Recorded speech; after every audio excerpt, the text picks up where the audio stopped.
জি sir, বলুন। কিছু না জেনে তুমি ওর নামে মিথ্যা কথা বললে কেন? আমি তো চুপ বেয়াদব মেয়ে। রাফি স্যার জান্নাতকে আরো কিছু কথা শুনিয়ে বসতে বলে। আজকের মতো ক্লাস শেষ করে বাইরে বের হলাম, ঠিক তখন দেখলাম সামনে জান্নাত। শালা কুত্তা, আজ তোর জন্য আমাকে স্যার কত কথা শোনাইলো। সেটা আমি এখন কি করব? তুই কি করবি মানে? তাড়াতাড়ি সরি বল। কি? আমাকে মেরে আবার বলছেন আমি আপনাকে সরি বলবো? যেটা বলছিস সেটা কর, না হলে আবার দিমু। থাক, দেয়া লাগবে না বলছি। গুড, এখন তাড়াতাড়ি বল। I love you. কথাটা বলেই হোসেন বোল্টে দৌড় দিলাম। পিছু থেকে জান্নাত কুত্তা বাদর বদমাইশ হারামি আরো কত কি বলছে।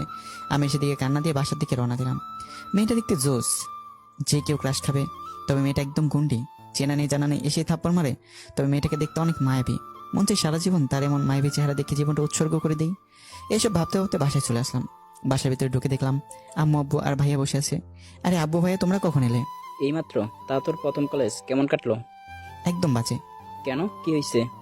একটা তোমাকে অপরিচিত বললে মেয়ের তো হাত থেকে শোনো মার না, খেতে হয়েছে। এখন দেখো। এত হেসো না, মুখের ভিতরে টাইটানিক চলে যাবে।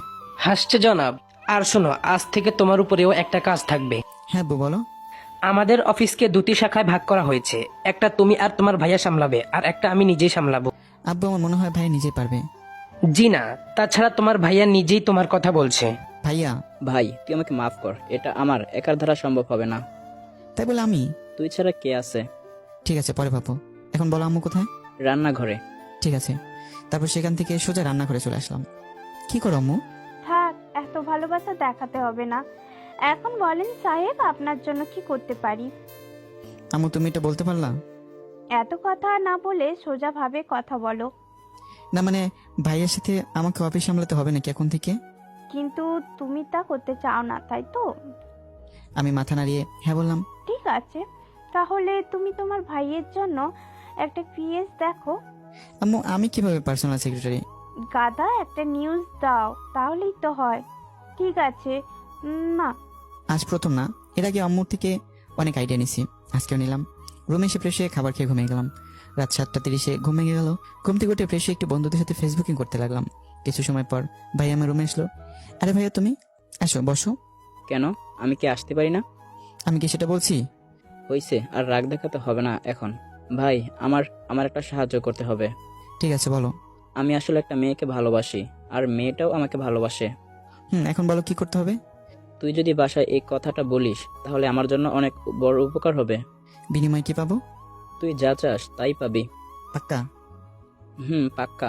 ঠিক আছে, তুমি এখন ওই মেয়েটার মানে হবু ভাবিটাকে তোমার পেজ ঠিক করো, তারপর বাসায় বলে দেবো, তখন না হয় হবে।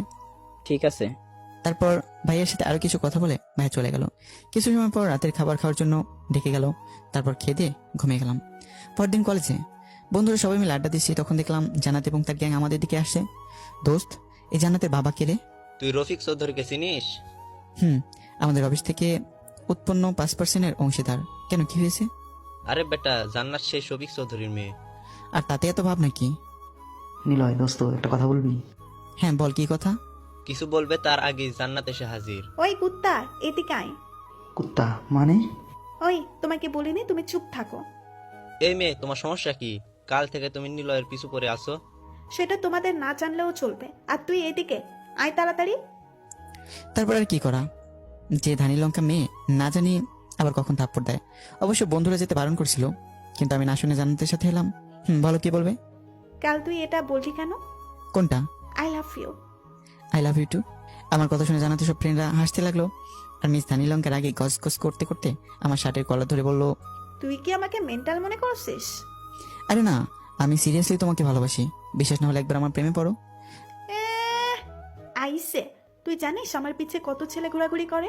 জানি না, তবে আমি তোমার পিছু করবো না, আমি ঘুরবো তোমার সামন দিয়ে। ওই কুত্তা, তোর ভয় করছে না এসব বলতে? তুমি জানো না ভালোবাসার কাছে ভয় পেতে নেই। ধুর, তুই আমার চোখের সামনে থেকে যা। ঠিক আছে টাটা বলে চলে আসলাম। আমার ভাগ্য ভালো যে আজ থাপ্পড় খেতে হয়নি, না হলে এতক্ষণে কয়টা যে মারতো তার হিসাব নেই। এসব ভাবতে ভাবতে বন্ধুদের কাছে চলে এলাম। কিরে, আজ কি বললো? আজ কিছু বলিনি, উল্টে আমি নিজেকে রাগিয়ে দিছি। তাই নাকি?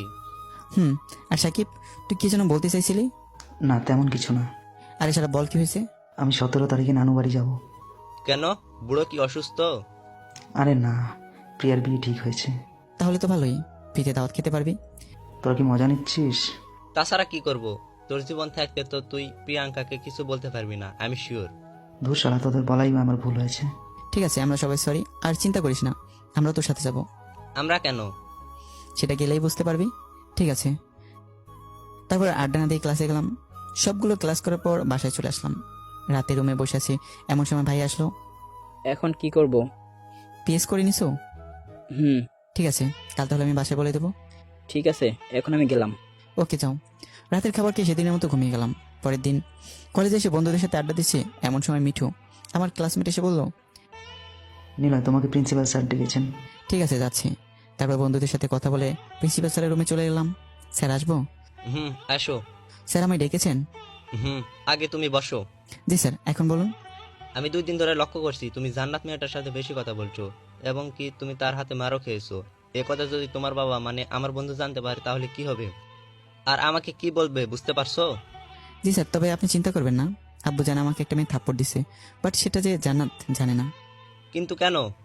স্যার, আপনি আর আন্টি কিভাবে বিয়ে করেছিলেন? পালিয়ে গিয়ে। কেন পালিয়েছিলেন? ভালোবাসি তাই। স্যার, এটাই আমার উত্তর। তোকে আমি দেখাচ্ছি, দাঁড়া। স্যার, কথাটি বলার সাথে আমি ফুরুত, কারণ স্যার যদি আমাকে ধরতে পারে তাহলে আমার ইজ্জত ফালুদা করে ছাড়বে। তার মধ্যে একটা উদাহরণ হলো কান ধরে 10 মিনিট দাঁড়িয়ে থাকা। আর স্যারের সাথে ফাজলামো করার কারণ হলো আব্বু আর স্যার খুব ভালো বন্ধু। প্রিন্সিপাল স্যারের রুম থেকে দৌড়ে বের হয়ে বন্ধুদের কাছে যাব, এমন সময় কার সাথে যেন ধাক্কা লেগে পড়ে গেলাম। খেয়াল করলাম রুহি, মানে জান্নাতের ফ্রেন্ড। সরি রুহি, আমি আসলে তোমাকে খেয়াল করিনি। তবে একটু দেখে চলতে শিখো। এখন থেকে তাই করবো। আর তোমাকে ধন্যবাদ কিছু না বলার জন্য। কেন? তোমার জায়গায় তোমার গন্ডি বান্ধবী থাকলে আমার গালে এখন 2টা পড়তো। মনে হচ্ছে এখন পড়বে। মানে? পেছনে দেখো। রুহির কথা শুনে পিছনে দেখলাম ওই বজ্জাত মেয়ে মানে জান্নাত দাঁড়িয়ে আছে। ওই, আমি কি? তুমি কি? তুই তুতলাচ্ছিস কেন?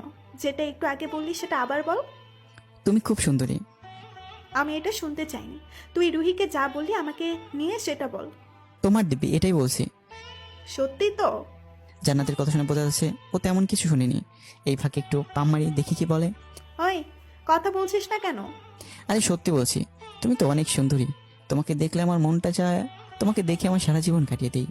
তোমার ওই মায়ের চোখটা দেখলে কখনো চোখের পলক ফেলতে ইচ্ছে করে না। আর তোমার ওই পাপড়ির মতো ঠোঁট দেখলে। তোর এত প্রশংসা করা লাগবে না। ঠিক আছে। তারপর আর কোনো কথা না বলে বন্ধুদের সাথে ক্লাসে আসলাম। সবগুলো ক্লাস করার পর বাইরে আসলাম, এসে দিকে জান্নাত একা দাঁড়িয়ে আছে। কি করো? তোর চোখ নেই, দাঁড়িয়ে আছি। ও, একটা কথা বলার ছিল। বলে ফেল।